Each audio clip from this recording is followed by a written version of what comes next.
Twice voted as the best beach in the world noong 2016 at 2017 sa survey na ginawa ng international magazine na Condé Nast.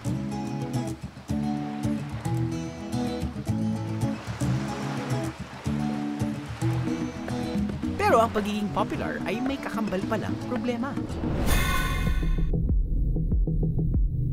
Nagkaroon tayo tinatawag na parang runaway development sa Boracay kung saan na sumobra na yung development na hindi na natin nabigyan ng tamang kontrol. I think there are too many tourists for the capacity of the island, so that's something that needs to be controlled. And also the type of tourism that we welcome as well. I could not allow this decay to continue. Our image, especially around Asia, naging parang... Negative. Negative, sobra. Sobrang pangit na hindi mo na kayang mang-imbita ng tao. Nahihiya ka na din kasi... Nahihiya ako. Nagkasakit sila, maraming negative stories na lumabas, so they stopped coming here. We're they went to other kite surfers. Yeah. Environmental protection and ensuring the health of our people cannot be overemphasized. Welcome na welcome yung rehabilitation dahil nga sa problema na nakikita, kailangan talaga din na ma-actionan. But then baka pwede, at the time, baka pwede na wag lang closure muna. Decisive action has long been overdue, recognizing that we are mere stewards of our natural resources. I will close Boracay. Boracay is a cesspool. It's destroying the environment of the Republic of the Philippines and creating a disaster coming. Maraming umayaw sa pagsasara ng isla, pero matapos ang 6 na buwang pahinga,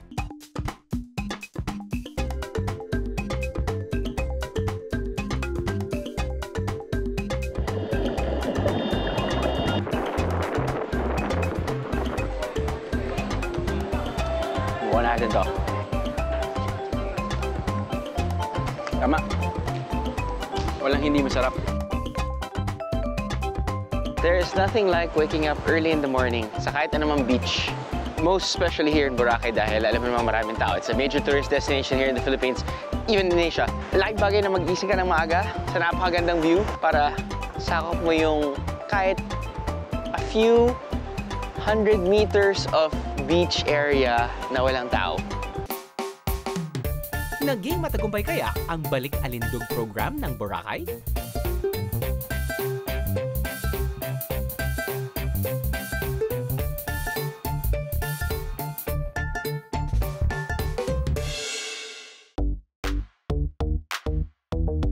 Good morning.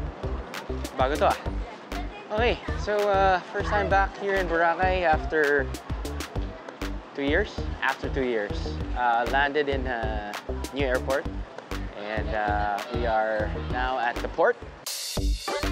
If ever hindi kayo dumaan sa travel agency, what you have to do is pass through this tourist verification counter.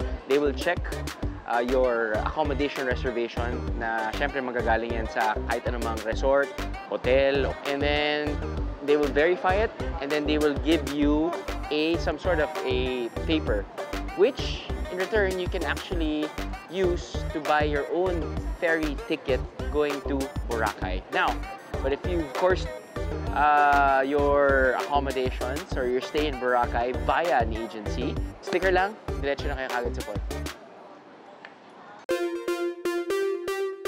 Walang accommodation at gusto lang ng day tour sa isla? Pwede rin. Just leave a valid government ID at the Tourist Verification Center and you can visit the island as early as 7 a.m. Pero dapat, bago mag-alas 9 ng gabi, nakabalik na kayo sa Katiklan Jetty Port. Pagkapasok sa lobby ng Jetty Port, dadaan kayo sa security check at sa x-ray machines naman ng inyong mga bagahe. May sariling verification center ang travel agencies. Dito nyo papakita ang inyong hotel reservations na lalagyan ng seal of verification. Tapos maaari nang sumakay ng bangka papuntang isla. Woohoo!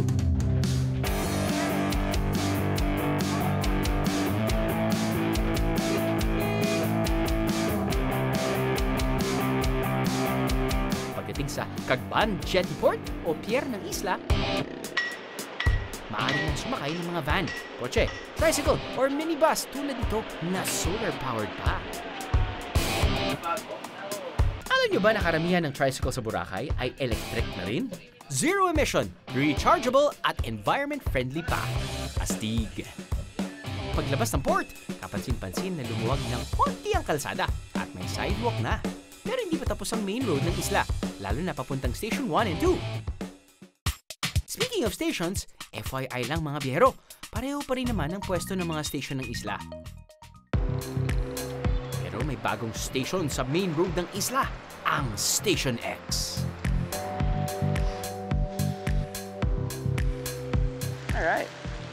Oh, medyo gulat pa rin ako sa itsura ng bagong Boracay. Well, actually, this is just a fraction of the pagbabago dahil matagal na ako hindi nakapunta dito. But anyway, this is a hotel which is connected to Station X. They have this really nice pool as their centerpiece. And even though you're not checked in, you can pay 1,200 pesos to swim. Yung objective mo lang naman is to lounge around and to enjoy the 8 restaurants that are available here at Station X. So, you know, what's great about Station X? Parang ka pumunta sa food court, marami kang selection. Well, actually 8 to be exact. They offer different types of cuisine, one of which is Vietnamese. And I think this is fish.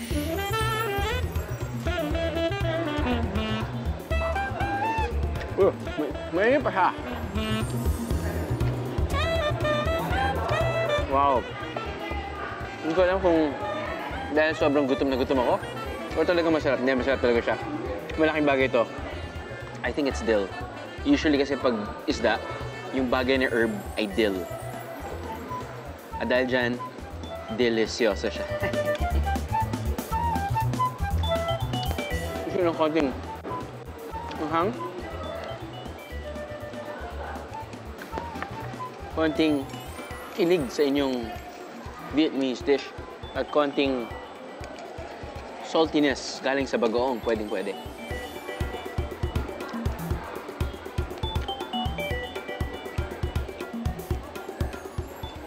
Wow, harap. Dito tayo sa may bacon.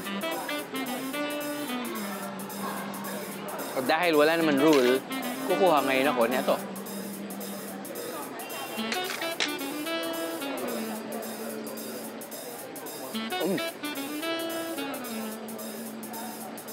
Panalo din. You know the quality of food here in Boracay? Parang nag-level up na lahat because of competition. So, yung standard mataas. Which means, masarap yung pagkain.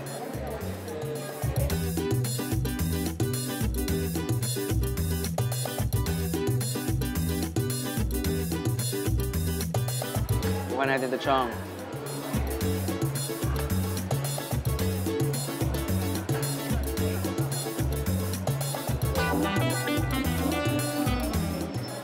Tama. Walang hindi masarap. This is one of their grilled dishes. This is their grilled oyster. And usually, hindi ako makain ng oyster, pero dahil nag-feature kami ng oyster farm sa Zamboanga, Sibugay, oh my God! Sarap nun, dude! Anyway, subukan natin.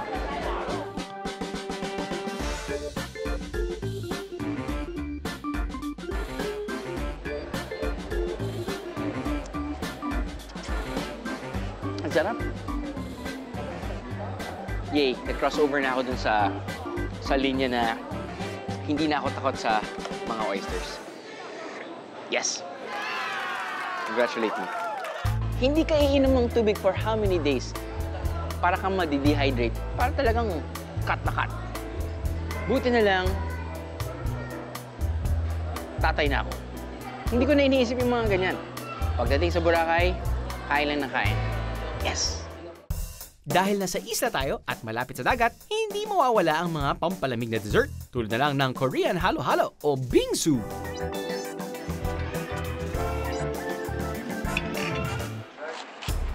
At may kakaiba rin silang Pinoy na panghimagas. Ang Coco Mama ay kakaibang dessert na gawa lang sa coconut. Kinakain namin yung gilid, tapos dun sinuserve yung ice cream. Wala siyang dairy, wala siyang gatas. Tapos yung coconut ice cream, nilalagyan namin siya ng heirloom sticky rice galing sa Mountain Province, pinipig, at fresh mangoes. So isa siyang dessert na refreshing, na masarap, tapos healthy pa. Yung paggamit namin ng coconut mismo, isa yung paraan para makatulong sa ating environment.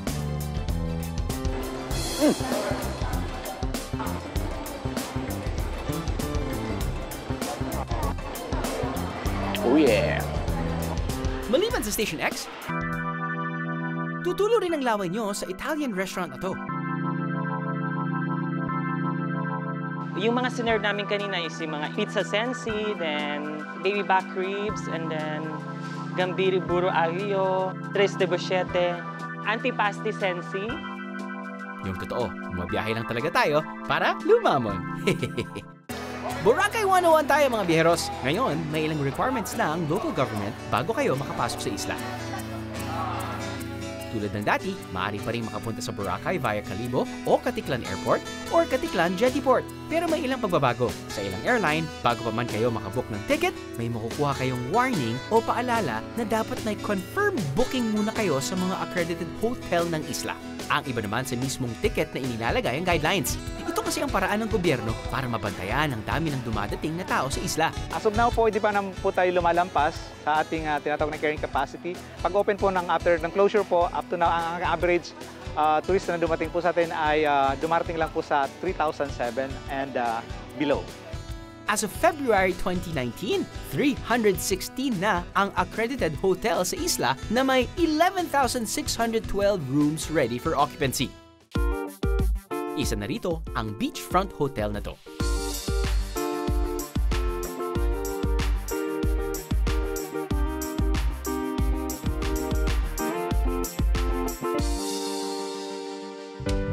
Kung kakaibang accommodation naman ang type nyo, dito na kayo sa hotel na to. So, ang glamping is para siyang is derived from the camping style. Then, ginawa namin siyang modern. So, yung 3 kwartong ito, mayroon tayong master bedroom na tinatawag at saka yung 2 shared rooms. Sa master bedroom, yung guest natin pwedeng mag-videoke. Then, merong safety deposit box. Then, sa bathroom naman natin, meron po tayong shower heater. Hindi siya pwedeng i-group ng individual. So, yung requirements po natin ng number of persons is 6 persons and up. Breakfast in the island? Siyempre dun tayo sa home of the famous Boracay Calamansi Muffin, the real coffee. Kamusta na kaya sila pagkatapos ng closure? Well, I feel good because, you know, for 6 months we were closed. I stayed open, actually. Okay. We stayed open so that we would keep the staff happy and not have to retrain people. Right. But, you know, of course, we lessened the hours and we tried to make ends meet. And so when we opened, it was easier because the people, they fit right in. Was there a visible change? Yes, the beaches became beautiful again. Okay. The sand was so white and fluffy, and the water was clear. So It brings you back to which era? Yeah, when I first came here, like in the 1980s. 80s. Yeah, beautiful. We were the only footprints on the beach. Yeah.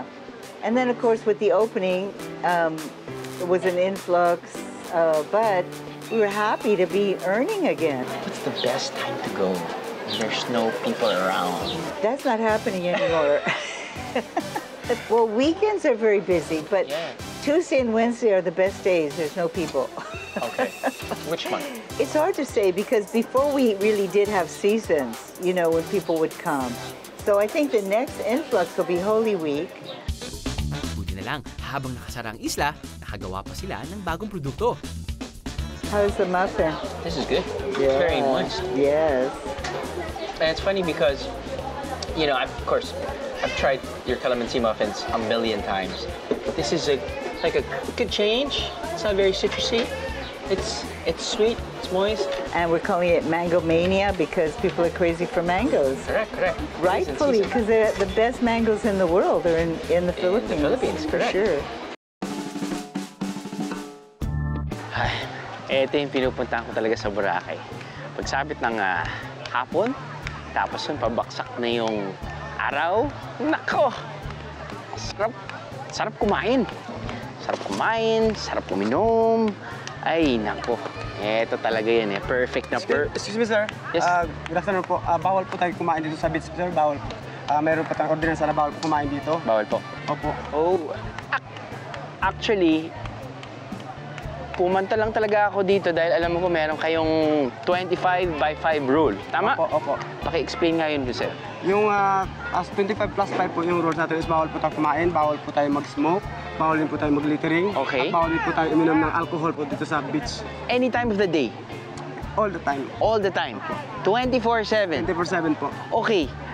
Kaya ako naman nilabas to dahil masyadong malaki tong pizza na to at talagang gusto kong mag-share lang sa inyo. Pasok na lang tayo sa loob, no? Doon na lang tayo kumain. Tara, opo. Explain pa natin yung mga bawal dito. Sige po, sir. Sige po, sir. Ay, nako talaga. Grabe. 25 plus 5. Parang math problem lang, no? Pero simple lang talaga to. 25 meters dapat ang layo ng mga establishment mula sa baybay ng dagat. Ito ang patakaran sa mga probinsya. Pero sa Boracay, 25 meters plus 5 meters ang ipinapatupad nila rito. Malaking bagay din ang 5 meters, ha? Ano pong tawag sa inyo? 3U? Ang 3U po, Tourism Regulatory Enforcement Unit po. Otorisado ng Boracay Interagency Task Force ang mga 3U na ipatupad ang mga bagong patakaran sa isla. Binubuo ang grupo nila ng 3 tao kaya pwede rin silang trio. Balita ko talaga maraming kailangan sundang batas. Ito po yung mga bago po nating mga rules and regulations dito sa beachfront. Okay. No littering, Okay. no smoking, Okay. no urinating and defecating in the beach, Okay. and no extraction of white sand and pebbles, and no eating and drinking alcohol in the beach. Doon sa mismo sa beach, okay? Oo, Kaso hindi na rin pwedeng magdala ng aso. Bawal po sa beachfront po. Okay. Yan po, Naku, yung sand, kaso bawal na din yan. Ang ganda pa naman nun. Kaya nga po, kaso lang wala po tayong magawa. Kasi po, nagkakaroon po tayo ng sands erosion dahil po sa ginagawa nila, hindi nila binabalik sa dati po. Alam mo, hindi ko alam yun, ha? Hindi ko alam yun. Usually kasi pag bilang turista, parang nakikita mo, yung gusto ko magpa-picture, galing! Oo nga po. Pero hindi natin alam na nagkakaroon ng sand erosion. Kasi hindi na po nila binabalik sa dati kasi yung buhangin is nagkakaroon ng bukol-bukol po. So nagiging pangit po siya. Okay. Yun po ang dahilan kaya po ginawa po ng ordinansya at pinagbawal po. No fire dancing. Kapag gabi, ang ganda niyan eh. Pinagbawal kasi yung fire saka yung ginagamit nilang kerosene, yung gas. Kasi tumatalsik po sa buhangin. Nagiging umiitim po yung buhangin natin dahil saka nagkakaroon po ng amoy sa gas po. Ayun po. No illegal tour guiding. Meron pong mga association po dito ng mga tour guides, kagaya ng Chinese, Taiwanese, Korean. Para mas maayos. Opo. Paano na yung mga ano? Kasi naalala ko, pag pupunta ako ng Boracay, lalo na dyan sa beachfront, may mga nag-aalok parati. Uy, ito, sir. Yung mga tour coordinator po, bawal po sila dyan. Bawal po sila mag-alok yun sa front beach. Ako, naalala ko, ang sarap pag magpasahe dyan sa pag-sunrise, ay pag-sundown. Opo. Bawal na rin. Bawal na po rin mga yun, oo. Pero Okay. bawal po talaga yun. Sana magpapamasahe mga tao. So, meron po silang mga designated area rin po. No entry and no parking of motor vehicles on the beachfront. So kahit anumang lahat ng klaseng motorized motor vehicle, pinagbabawal scooter, po. wala na yan, bawal na. Po. Flyers, bawal po magbibigay ng mga flyers. Usually, ang nangyayari po, pag natanggap nila, itinatapon na lang po, kaya nagkakaroon po ng kalat. Yun, pinagbawal po yun. Sabihin na natin nag-glitter. May nag-glitter. Ano mangyayari? Lapitan nyo, may warning ba? Nakalagay po rin sa ordinansa, yung first offense is fine. First offense. Warning with a fine. Warning with a fine na. Magkano po yung kayanan ng bayaran? So, sa littering is 1,000 pesos po yung 1,000. first offense po. Ano yung pinakamataas? Yun, 2,500 for sa mga gaya ng drone. Bawal po rin po pagpalipad ng drone dito. Bawal ang drone din! Bawal rin po. Malapit kasi sa airport ang isla kaya kailangan ipaalam sa Civil Aviation Authority of the Philippines o CAAP at sa local government ang paggamit ng drone. Dapat din accredited ng CAAP ang drone operator nyo. Ano ginagawa niyo? Nakalap premium. Habang nagpapahinga. Nakangawit, no? Wow! Nakalap Ang BND team kumuha ng permit at may accredited drone operator kami kaya nagamit namin ang aming drone. Paano na kapag matigas ang ulo? maraming pera, tapos yun, bayad ng offense. So, pag third offense po tayo, kulong na po tayo. Kulong na. Kulong na po talaga. Kahit magbayad po tayo ng 3 to 6 months. Opo. 3 to 6 months po yung imprisonment. Without bail? O meron din? yung permit nila, sir. Upon the discretion of the court po. Dadali namin sila sa police station po. Police station. Pailan po ng kaso po sa... Yung ginawa ko nun talaga, clearly, hindi ko naman kinain. Buti na lang, dumating kagad kayo at nag-share tayo ngayon ng pizza sa designated area na for eating. Whew. Buti na lang. Sige, kain tayo kaya.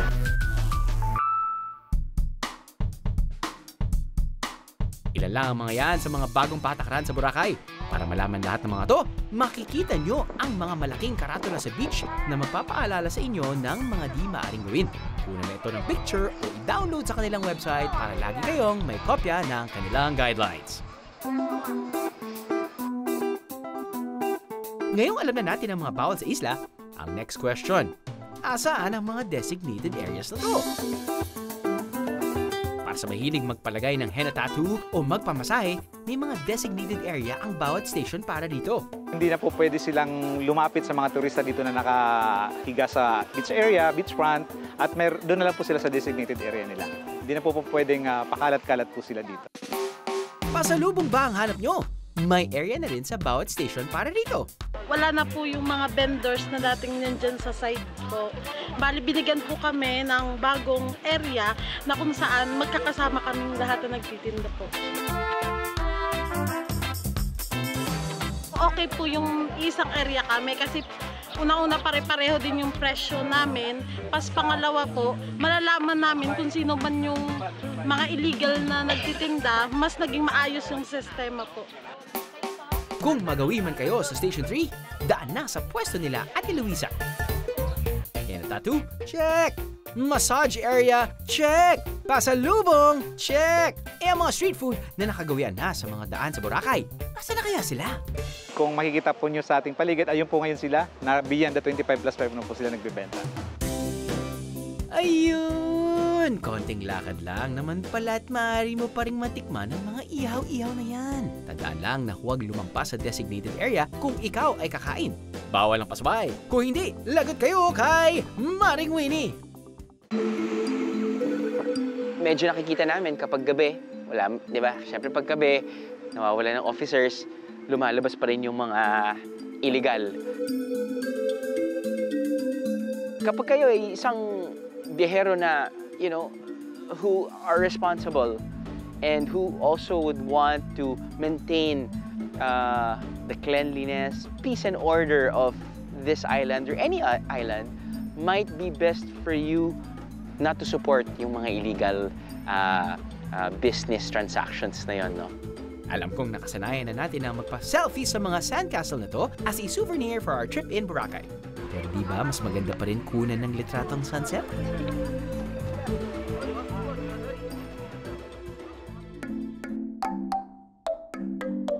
When it comes to favorite tourist activities, syempre, number 1 pa rin ang island hopping.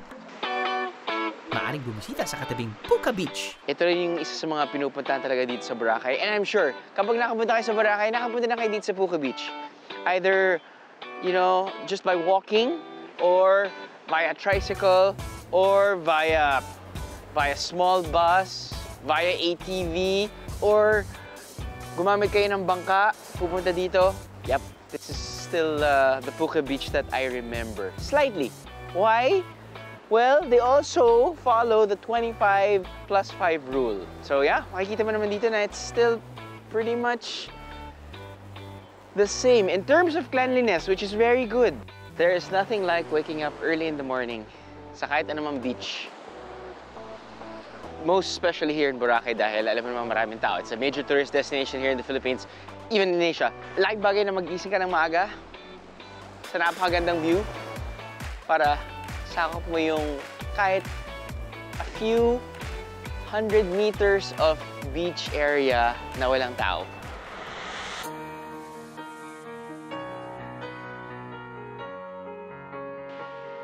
Sa ibang parte ng isla, may ilang mga beachfront kung saan hindi pa pinatutupad ang 25+5 rule.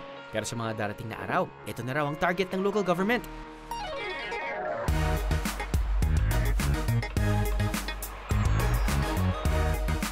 may oras kayo, mag-side trip sa ibang isla na malapit sa Boracay. 30 minutes by boat at halos 1 hour naman kung regular boat ang biyaheng Parumblon para sa Cathedral Cave sa Carabao Island.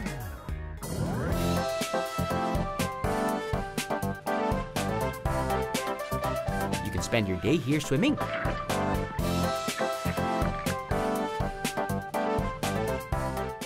Or like the locals, mag-cliff jumping buong araw.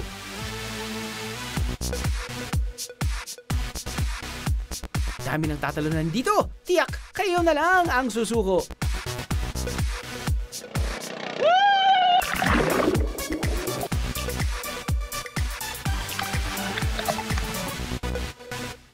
Para sa mga gustong mag-chill lang, pwedeng maglakad-lakad sa loob ng kuweba. At mag-swimming sa indoor pool nito. Ang lugar na to ang naging alternate na pasyalan dahil may ilang tourist spot na malapit sa Boracay ang sarado pa. Kaya dumagsa na rin ang mga biyahero rito. Pagbalik sa Boracay, food stop muna tayo dahil nakakapagod at nakakagutom tumalon, no? Dito sa The Mall, may bagong restaurant para sa mga hungry. Selling point namin is, why don't we just sell burgers, food that everybody will eat? Pero hindi lang basta burger, ha? Best selling namin is yung Triple X. Very hit for people. Good for sharing kasi siya. And Chori Burger namin, we created our own. Yung Burgerella, signature dish namin yan. Burger with mozzarella inside. Nag-serve din kami ng chicken wings, garlic parmesan, and sriracha. Churros. Pero kung miyembro kayo ng I Love Kanin Club, dito na kayo sa restaurant na to at siguradong mapapalaban kayo. So we have 3 types of boodles. It's named after the 3 barangays in Boracay. We have Yapak, Manok-Manok, and Balabag. Oh, ano pa inaantay nyo? Laban mga kapuso!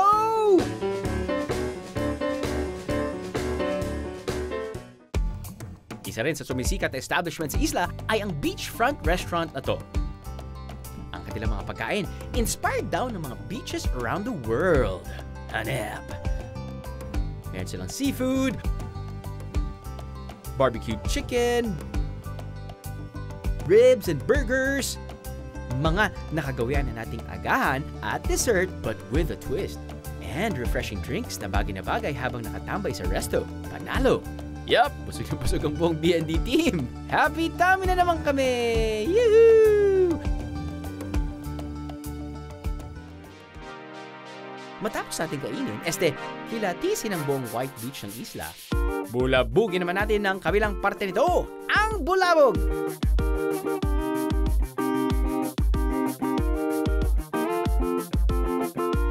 Nagulat ako sa Bulabog.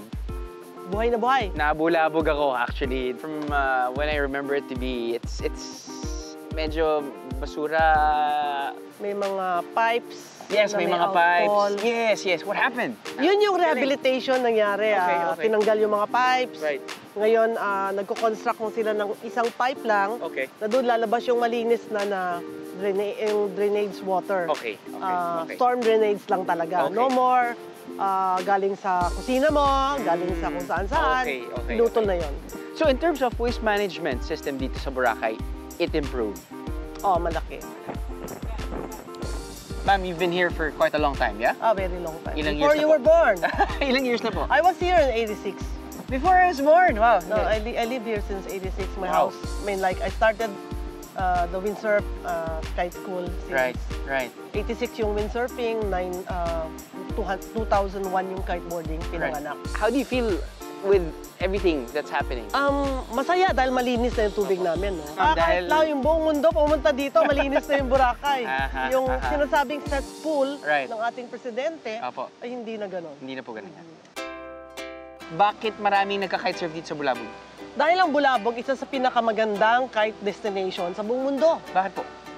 Nakita nyo, shallow siya, flat water. Okay. Shallow hanggang dun sa reef, mga 800 meters sa reef. Wow. Sa reef lang nangiging malalim at saka flat yung tubig. Sa onshore yung hangin or side onshore. So yan yung perfect na tawag dito na destination para sa mga naglalaro ng ganito. Perfect conditions. Sobrang perfect. Wow. Pinakamaganda sa Asia to. Nice. I'm proud to say that. That's good. One of the best in the planet.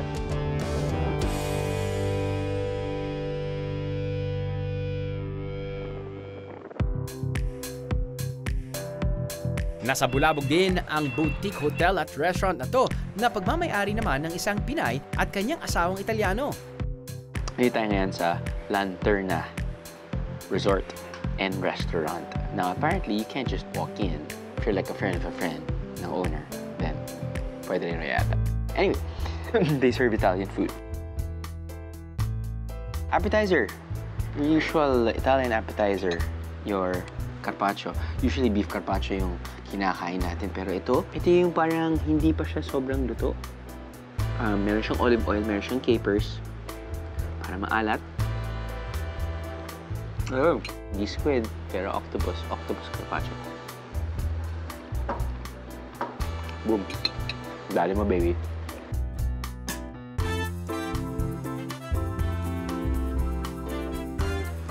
Interesting. At walang lansa. Ito yung choices natin when it comes to their pasta. Homemade pasta, by the way. Vegetarian dish. Ravioli with basil, Parmesan cheese. What's inside? Pechay! Oh, I love pechay. That's beautiful. So fresh.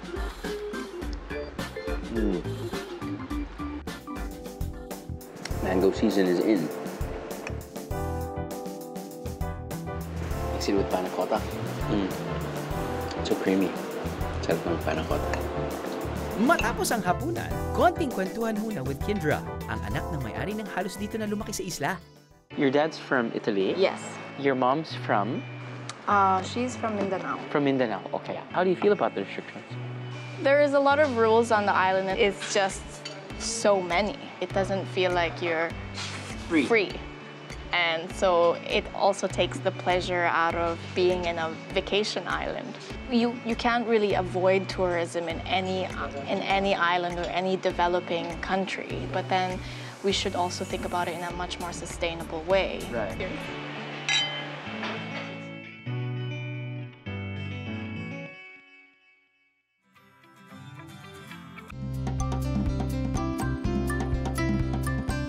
It's very nice. I love it here.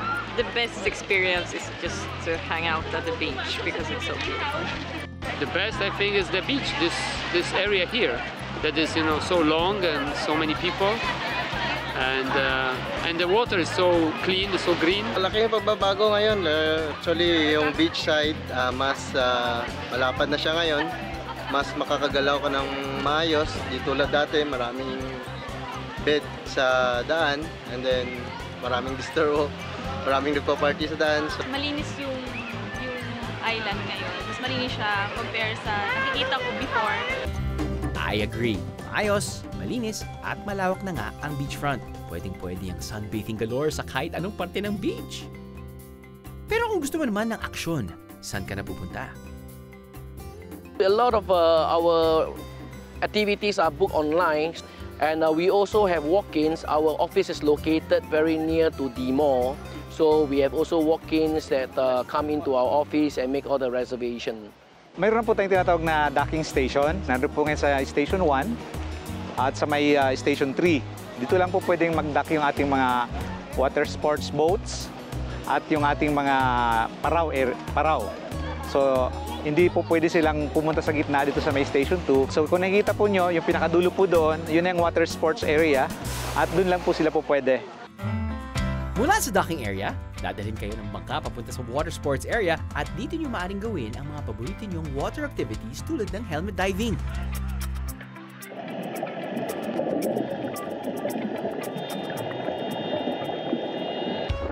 Jet ski.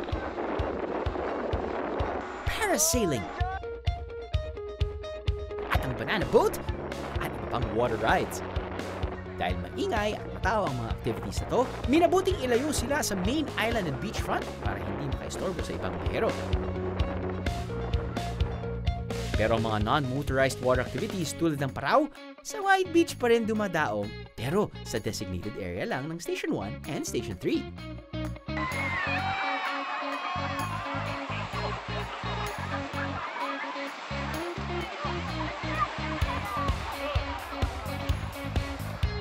ito ang the best activity during the sunset, kaya hindi ko ito pinalagpas.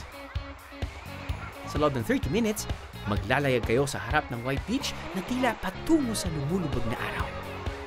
Perfect time for selfies, post-post sa laig ng paraw, or just lounge around and wait for the sunset. The perfect way to end your jam-packed day in Boracay. Mahirap man ang kanilang pinagdaanan at pagdadaanan pa, malaking pagbabago naman ang nakita sa isla sa pagbubukas nito. It's changed the whole scene, though. You know, it used to be more of a party scene. There's no more dancing on the island. They've cut down on of the music. You know, only a few places are playing music, which is good. Which is also good, right? Yeah, because for a while there, it was too loud. It was everywhere. Everywhere. They were competing with... Right. It was louder. Louder and louder. Yeah. Now Boracay is more clean, and you can see that things are a little bit more organized. And if you are at the main road, for example, you will see that in the days to come, when the road rehabilitation is completely done, the traffic will be much better controlled. So you will find that Boracay is in a very good working condition in the days to come. I would hope for Boracay to learn from this experience and develop itself in a more sustainable way, as well as in a more aesthetically pleasing way. Baka hindi nabuti ng 5 years, no? Gaganda na itong island.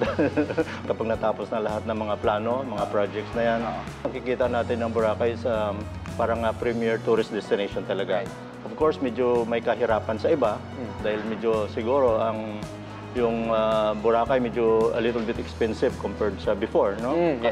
Kasi gusto mo proteksyonan ng environment. So talaga napakagasto, nagagastusan. Importante kasi ang environment na maproteksyonan para sa mga future generations na magamit din. At para sa mga bibisita ng Boracay, may paalala at pakiusap ang mga taga-isla. Unang-una po, basahin po sa website ano yung do's and don'ts sa Boracay para hindi tayo magkamali. And then, spread to your friends na ito dapat ang ating susundin. Magdala ho kayo sana ng sarili nyong tumbler, tapos sarili nyong mga toothbrush, yung mga toiletry na kailangan natin para masiguro natin na nakakatulong tayo sa pag-reduce ng basura sa Boracay. February 15, so lahat ho ng mga hotels ay hindi nyo nakakikitaan yung mga rooms ng mga amenities na usually binibigay sa inyo kasi implemented na ho ang banning of single-use plastic. So, tulungan niyo ho kami maging malinis ang Boracay. So what do I think of the new Boracay? Kita, ramdam yung mga bagong rules and regulations naman. I think the 6-month hiatus or the closure was a good thing. I think it's such a great thing. Kailangan lang talaga maging stricto yung local government. It's still one of the best beaches for me. It's still the best white sand beach, 3 kilometers. Lalo na with the 25+5 ngayon, mas kitang-kita mo na. Powdery sand, beautiful. This was the Boracay back in probably late 90s. No, not late 90s. Probably early 2000. Yung medyo sumikat na yung Boracay pero hindi pa rin ganun karayot. Being a responsible biyahero, you already know it. You already know it. You just have to be very vigilant, very keen and alert in terms of, you know, maintaining your surroundings. Kahit na hindi niyo pagmamayari yung lupa, kahit na bumibisita lang naman tayo sa mga tourist destinations na to, you can be a hero.